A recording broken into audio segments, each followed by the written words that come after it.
In digital Marathi, जनतेच्या हक्काचं व्यासपीठ। उल्हासनगर शहरात बेकायदेशीर अतिक्रमण आणि कर थकबाकीदारांवर महापालिकेने आता धडक मोहीम सुरू केली आहे। याचाच एक भाग म्हणून कॅम्प नंबर 1 येथील टेलिफोन एक्सचेंज समोर लाखोंची थकबाकी असलेल्या जमिनीवर मनपाने जोरदार कारवाई करत अनधिकृत झोपड्या जमीनदोस्त केल्या आणि संपूर्ण जागा ताब्यात घेतली।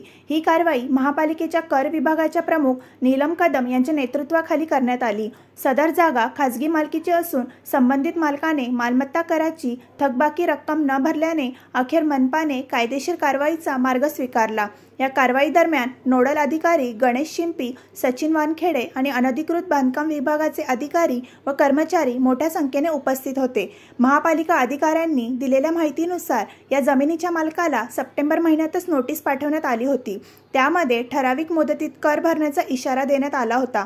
मात्र निर्धारित कालावधीत कुठलाही प्रतिसाद न आल्याने 7 डिसेंबर रोजी महापालिकेने ही जमीन अनधिकृतपणे ताब्यात घेतली होती। मात्र पुन्हा त्यावर झोपड्या बांधून अतिक्रमण करण्यात आले होते। अखेर आज बंदोबस्तात झोपड्यांवर तोडक कारवाई करण्यात आली। आता महापालिका या जागेचा लिलाव करणार आहे, ज्यामुळे थकबाकी वसूल केली जाईल। तसेच या जमिनीवर अनधिकृत झोपड्या उभारणारे कोण होते आणि त्यांच्या मागे कोणते गट कार्यरत होते याचा तपास सुरू करण्यात आला आहे। उल्हासनगर महापालिका प्रभाग समिती 1च्या हद्दीत एक रिकामा भूखंड आहे टेलिफोन एक्सचेंजच्या समोर।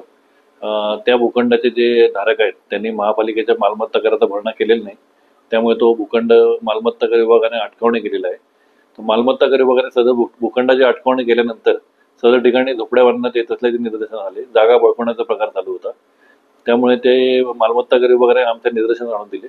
त्यामुळे आज त्या ठिकाणी ज्या नव्याने 2 झोपड्या बांधल्या त्या तोडण्यात आल्या।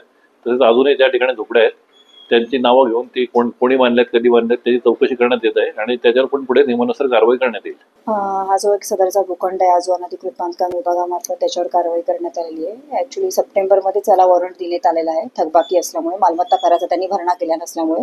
त्याच्यानंतर तरी देखील त्यांनी भरणा केला नाही, त्यामुळे आपण 7 डिसेंबर 2024ला आपण सदर भूखंडाची अटॅचमेंट केलेली आहे, महापालिकेच्या ताब्यात घेतलेला आहे आणि त्याच्यानंतर आता लिलावाची प्रक्रिया आपण सुरू करणार आहोत। त्या अनुषंगाने आपण पाहण्यात आलं तर इथे परत झोपड्या आपण बांधलेल्या आहेत, तिथे अनधिकृत झोपड्या झालेल्या आहेत। त्या अनुषंगाने आपण अनधिकृत बांधकाम विभागाकडे आपण पत्रव्यवहार केला होता आणि त्या अनुषंगाने अनधिकृत बांधकाम विभाग आणि मालमत्ता कर विभाग यांच्या मार्फत संयुक्तिक आज कारवाई करण्यात आलेली आहे।